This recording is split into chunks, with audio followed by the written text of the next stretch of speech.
बिस्मिल्लाहिर्रहमानिर्रहीम। अस्सलाम वालेकुम जी दोस्तों, सज्जनों, साथियों। तो उम्मीद करने कि सारे तुसी खैरियत नाल होवोगे। तो जनाब असी भी दिहाड़ियां दुआवां नाल अल्हम्दुलिल्लाह अज नवी वीडियो दे विच जनाब दिहाड़ी खिदमत च हाज़र हाँ। तो अज जनाब है जुमातुल मुबारक, जो सारे दिनों का सरकार। तो यह जुमे की वैसे ही ज़्यादा फजीलत है क्योंकि रबीउल अव्वल का माह मुबारक है।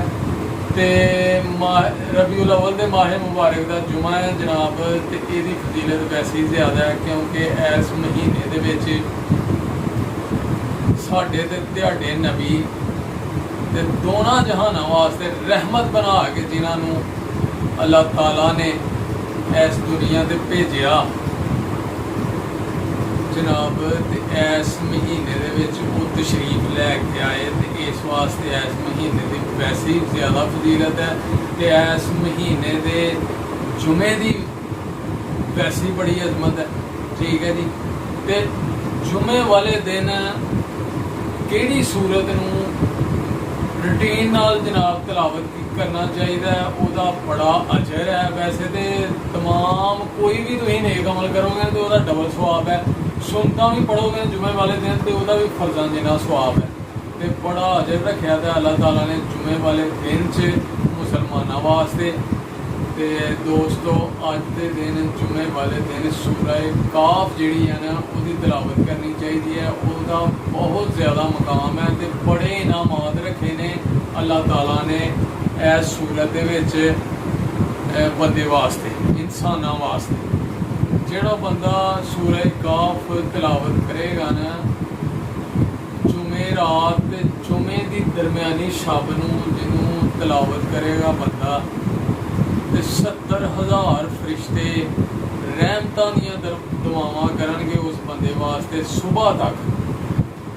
तो फिर जिहड़ा बंदा सूरह काफ की जुमे वाले दिन तलावत करेगा उस जुमे तो लैके अगले जुमे तक जिन्ने भी गुनाह उहदे कोलों होणगे अल्लाह ताला माफ़ कर देगा। इस तो इलावा होर 3 दिनों के गुनाह जिहड़े इन्हां माफ़ किए जाएंगे उस बंदे दे। ते जिहड़ा बंदा सूरह काफ की तलावत करेगा, सूरह काफ का नूर उस बंदे तो लैके आसमान तक फैल जाएगा। इन्ना मकाम है जनाब सूरह काफ की तलावत करने वास्ते जुमे वाले दिन। तो जुमे वाले दिन तलावत करन दे होर ज़्यादा भी बहुत ज़्यादा फायदे ने, बहुत ज़्यादा फजीलत है, बड़े इनामात ने इंसानों वास्ते।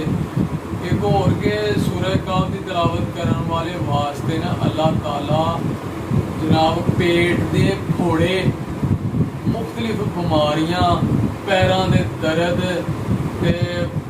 कोड़ दियां बीमारियां, मजीद दलाज के फितने को महफूज किया जाएगा उस बंदे नूं कि इन्ना अजर है।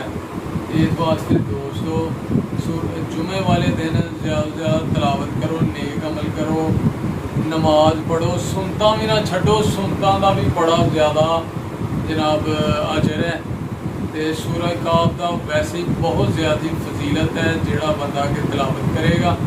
तो यह दोस्तों महीना भी बड़ा मुकद्दरां वाला है जनाब, बड़ियां फजीलतां वाला है क्योंकि इस महीने दे सदके ही जनाब हर चीज़ बनाई गई।